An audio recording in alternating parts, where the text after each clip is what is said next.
आज अपने हक अधिकार से सामाजिक न्याय से त्रस्त है। महंगाई, बेरोजगारी, अत्याचार, भ्रष्टाचार जबरदस्त तरीके से पनप रहा है। किसान, मजदूर, व्यापारी या सरकारी कर्मचारी सब दुखी हैं। लेकिन ये जो सरकार है अपने 2-4 लोगों को मालो माल कर रही है और कुछ षड्यंत्रकारी हैं। वो EWS, lateral entry, collegium system से पूरे देश पे कब्जा किए हुए हैं। इनको तब नहीं दिखाई दे रहा है जब अत्याचार होते हैं, बहन बेटियों की इज्जत लूटी जाती है। अत्याचार, बलात्कार पे बलात्कार होते हैं तो इन सरकारों को कोई आवाज नहीं आती है।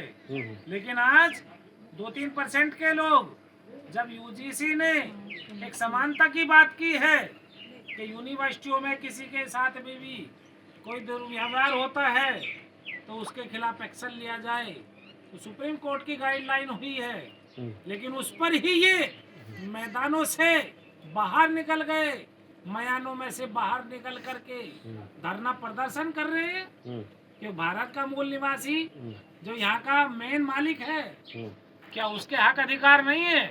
सामाजिक न्याय के लिए बहुजन मुक्ति पार्टी हमेशा काम कर रही है, लोगों को जगा रही है, लोगों को समानता के लिए, समता के लिए, बंधुता के लिए और न्याय के लिए और स्वतंत्रता के लिए, यानी मुक्ति के लिए, आजादी के लिए काम कर रही है।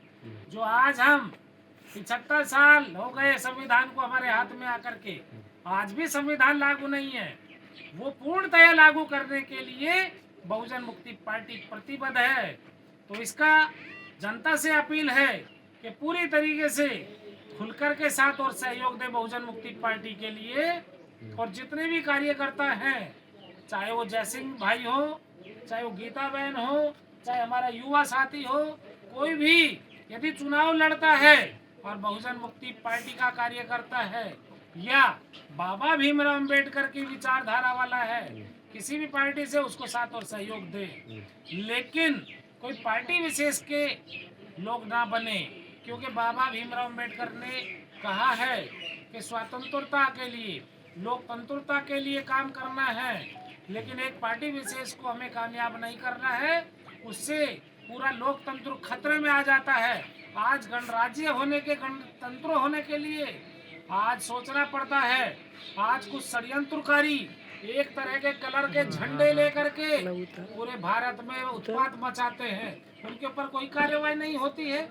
आज बीफ का काम यदि करता है या कोई नहीं भी करता है तो कौन है? सबसे ज्यादा उत्पात मचाने वाले लोग यानी कि गैर मुस्लिमों की बड़े बड़े कत्ल खाने हैं, वो सप्लाई करते हैं, कुछ नहीं है। अभी गुजरात का, अभी मैं पढ़ रहा था रात का, एक बच्चे के ऊपर के खेत में लेकर के उसके ऊपर गौ कसी लगा दिया, मारा पीटा मार दिया। ऐसे बहुत सारे लोग उत्पात मचाते हैं और मुस्लिमों को मरवाते हैं, मारते हैं या उनकी इबादत गाहों पे अत्याचार कर रहे हैं। बहन बेटियों के साथ अत्याचार सभी के हो रहा है। ये ना सोचे कि मुस्लिम परेशान है, मुस्लिम नहीं, सबसे ज्यादा मूल निवासी परेशान है। मूल निवासी 90% है। मूल निवासी जागेगा, भारत की स्वतंत्रता आएगी, मुक्ति मिलेगी, आजादी मिलेगी, उसके लिए कार्य करे। सब लोग हाथ उठाए, एक दूसरे का हाथ पकड़े और कहे कि जय मूल निवासी, जय मूल निवासी, हम एक हैं, पाखंडवाद से आजादी लेकर रहेंगे, अंधविश्वास से। Yes, thank you.